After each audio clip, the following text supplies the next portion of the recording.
Премьер-министр Мухаммедкалый Абылгазиев Чүй облусуна жасаган иш сапарынын алкагында Кара-Балта шаарындагы Манас спорттук комплексинин капиталдык оңдоп түзүүнү өткөрүлгөндөн кийинки шарттары жана анын кышкы бассейни менен таанышты. Буга чейин былтыр декабрь айында өкмөт башчы ушул спорттук комплекс авариялык абалда турган учурда барган. Олимпиадалык стандарттагы объект 1977-жылы колдонууга берилген. Эксплуатацияга берилген жылдардын аралыгында бир да жолу капиталдык ремонттон өткөрүлгөн эмес. Болгону чатыр жана бассейндин суу толтурчу жери, дубалдары жана башка майда барат ремонт иштери жасалган.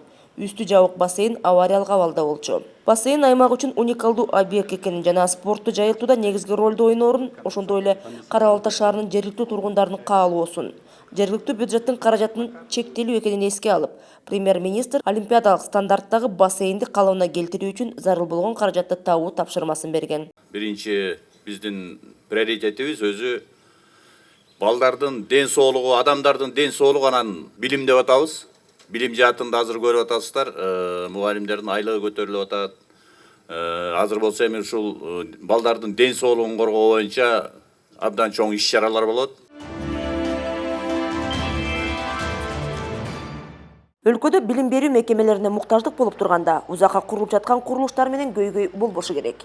Мындай талапты премьер-министр Мухаммедкалый Абылгазиев Чүй облусундагы мектептин курулушу менен таанышуу учурунда тиешелүү мамлекеттик органдардын жетекчилерине койду. Военно-Антоновка айылындагы жаңы мектептин курулушу 2012-жылы башталган. Бирок иш алек бүтө элек. Ошол эле учурда курулуш иштери үчүн зарыл каражаттар жалданма компанияга өз учурунда бөлүнүп берилген. Ушундай эле жагдай Беловодск айылындагы 750 окуучуга ылайыкташкан жаңы мектепти салууда да түзүлүп, ал 4 жылдан ашуун убакытка созулган. Өкмөт башчы архитектура, курулуш жана турак жай коммуналдык чарба агенттигинин жетекчилигин өз убагында чара көрбөгөндүгү жалданма компанияларды тандоодогу шалаакылык үчүн сынга алды. Жалданма компанияларды тандоо маселесине кыйла жооптуу мамиле кылуу зарыл. Эгерде бир жалданма компания өзүнө жүктөлгөн милдетти аткара албаса, аны кара тизмеге киргизгиле. Мамлекет тарабынан каржыланган курулуш объекттерин алышпасын. Курулуштун мөөнөтү башынан белгиленет. Мамлекеттик каражаттар өз убагында бөлүнөт. Ал эми жыйынтык жок. Натыйжасында миңдеген адамдардын тагдыры көз каранды болгон ишке шалаакы мамиле кылууга болбойт, деди Мухаммедкалый Абылгазиев. Премьер-министр бардык маселелерди ыкчам чечүүнү жана мектепти келээрки окуу жылынын башына аяктоону тапшырды. Премьер-министр Мухаммедкалый Абылгазиев бизнести коргоо боюнча чараларды активдештирүү маселеси боюнча кеңешме өткөрдү. Кеңешмеде бизнести өнүктүрүү жана ишкерлердин укугун коргоо чаралары талкууланды. Мухаммедкалый Абылгазиевдин айтымында бизнести коргоо боюнча иштин учурдагы механизми жаңы чакырыктарга жооп бербей турганы ачык көрүнүүдө. Бизнес коомчулук укук бузуулардын тобокелчилигине көп кабылууда. Бул өлкөнүн инвестициялык климатына жана экономикалык абалына түздөн түз таасир этет.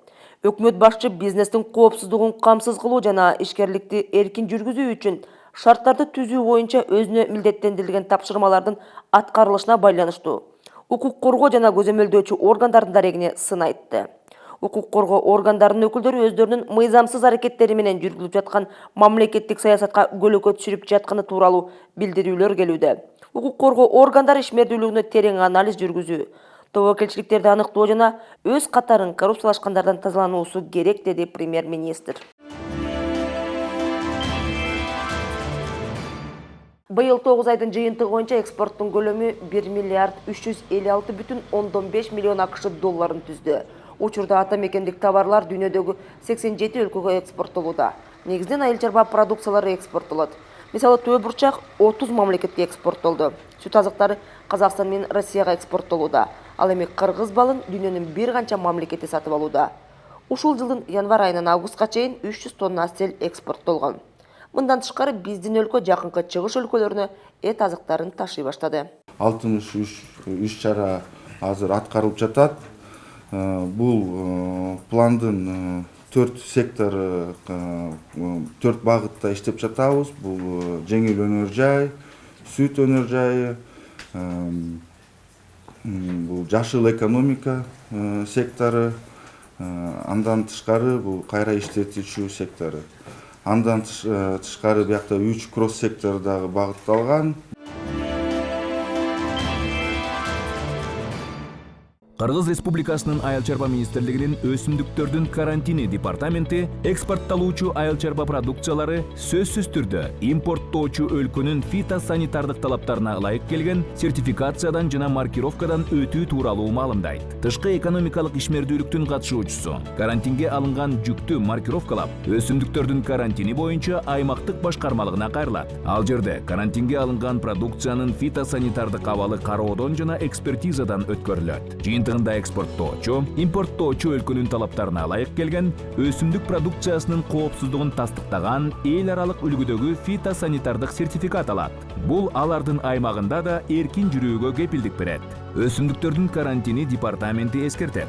Фитосанитардык сертификатсыз экспортталуучу продукциялар кайра кайтарылат же жок кылынат.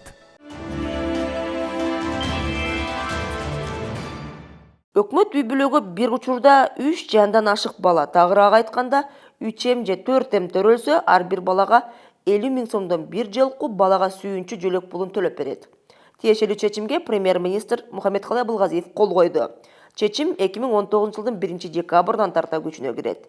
Бул жардам үй бүлөлөргө эрте өнүгүү мезгилинде социалдык экономикалык колдоо көрсөтүүгө багытталган. Правительство Кыргызской Республики. Эгер үй бүлөдө бир учурда 3 же андан көп бала төрөлсө, тагыраак айтканда бүлөдө 3 же 4 төрөлсө, өкмөт ошол балдардын ар бирине 50 000 сомдон берет. Айрымдар үйдө 3 баладан ашык бала болсо деп түшүнүп атат, бирок бул андай эмес. Бул документте 3 же 4 тууралуу сөз болууда.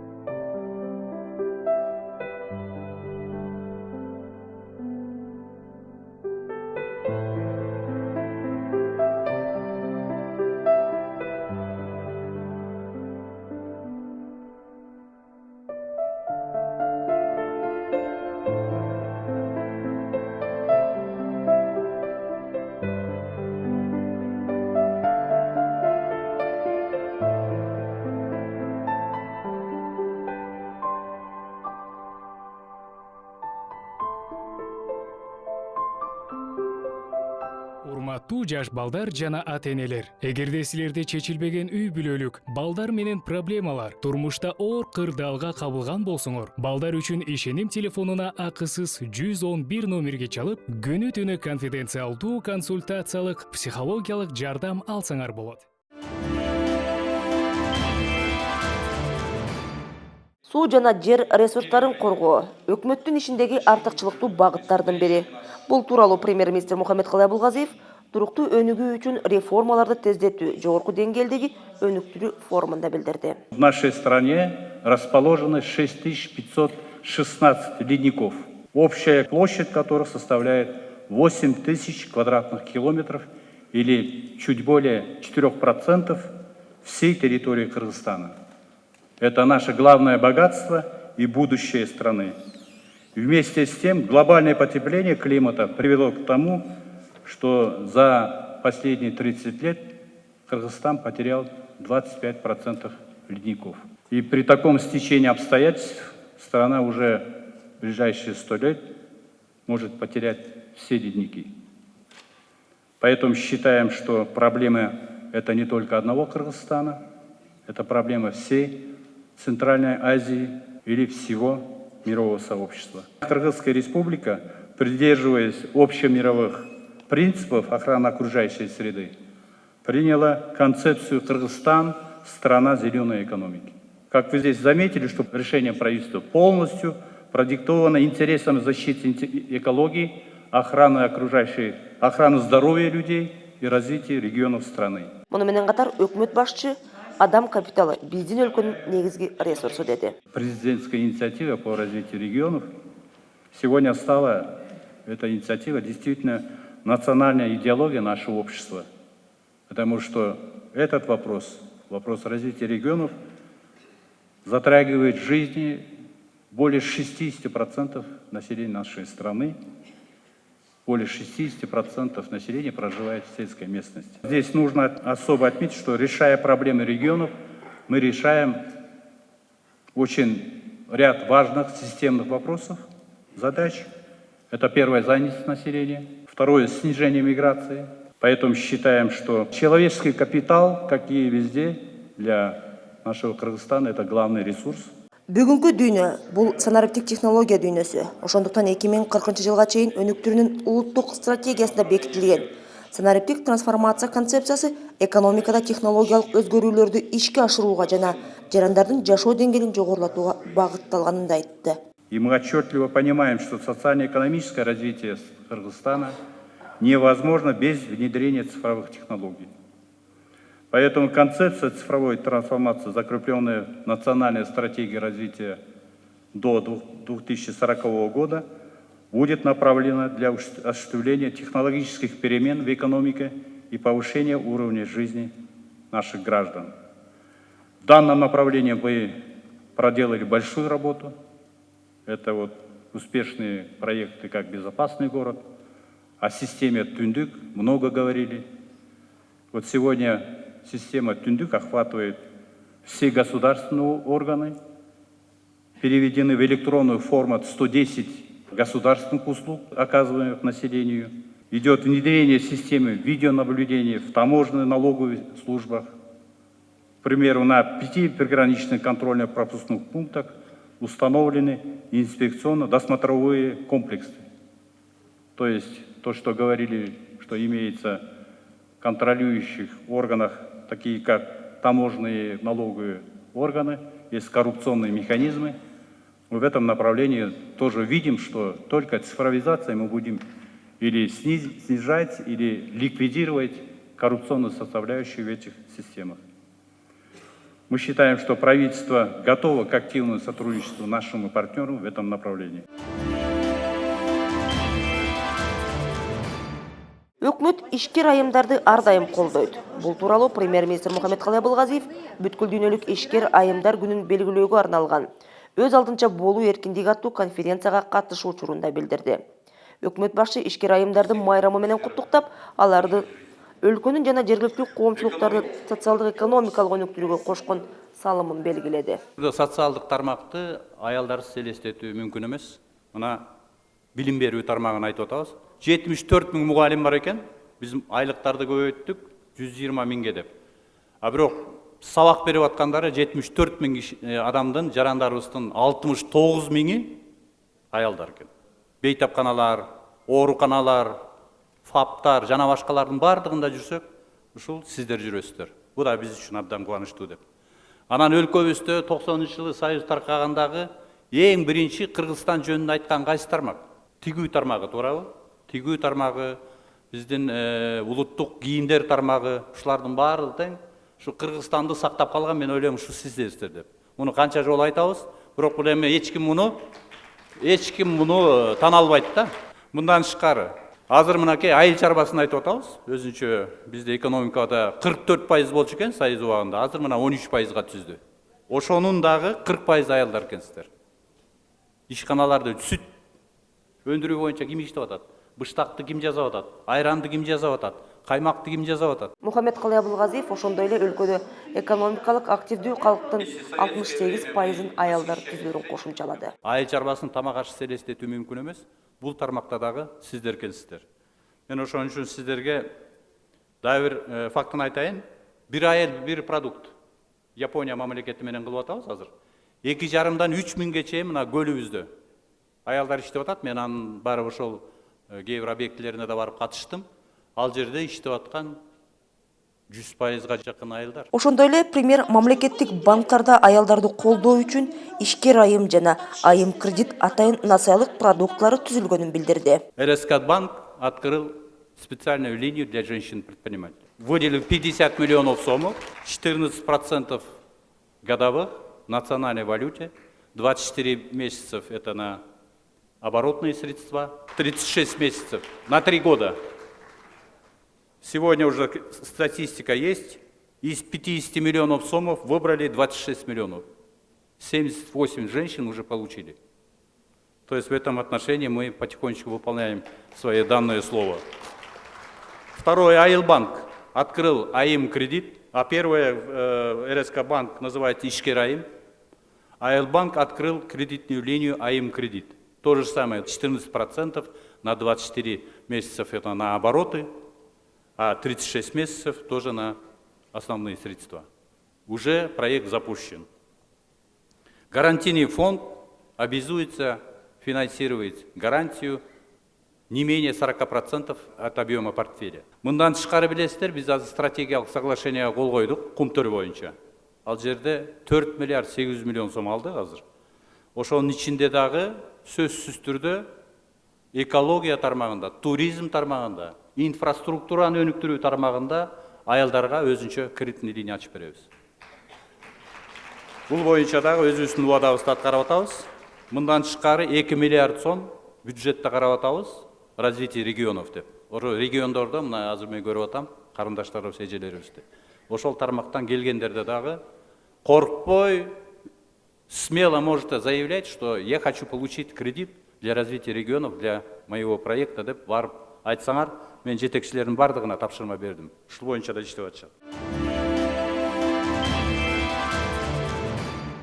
Вице-премьер-министр Жеңиш Разаков Евразия экономикалык комиссиянын кеңешинин жыйынына катышты. Жыйындын күн тартибине Кыргызстандын демилгеси менен ИАЭП өнүктүрүү институтун түзүү, жеке жактар аркылуу жеке пайдаланууга ташылып келинген унаа каражаттарына карата бажы алымдарынын коюмун Кыргызстан үчүн узартуу, Евразия экономикалык биримдигинин бажы өткөрмө пункттарында 3 ирет көзөмөл жүргүзүү жана башка маселелер киргизилди.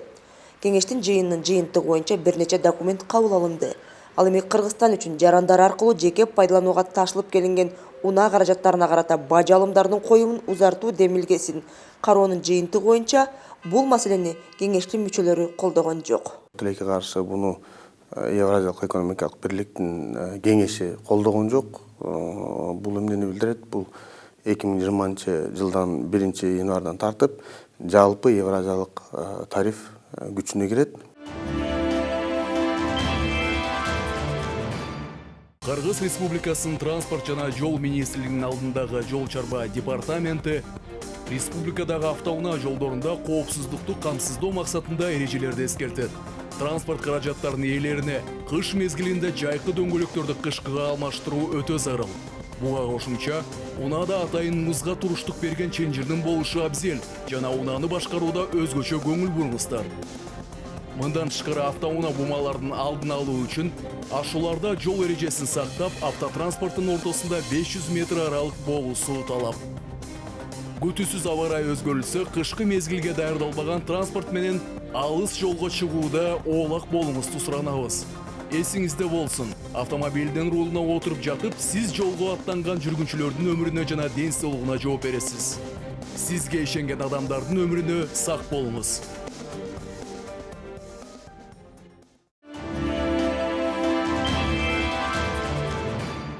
Кой Таш айылында түзүлгөн кырдаалды иликтөө боюнча мамлекеттик комиссиянын бүтүмү жогорку кеңешке жөнөтүлдү. Вице-премьер-министр Жеңиш Разаков мамлекеттик комиссиянын мүчөлөрү менен жолукту. Ал комиссиянын алкагында жүргүзүлгөн иштер жемиштүү болгонун белгилеп, ыраазычылык билдирди. Документке комиссиянын бардык мүчөлөрү кол койгон.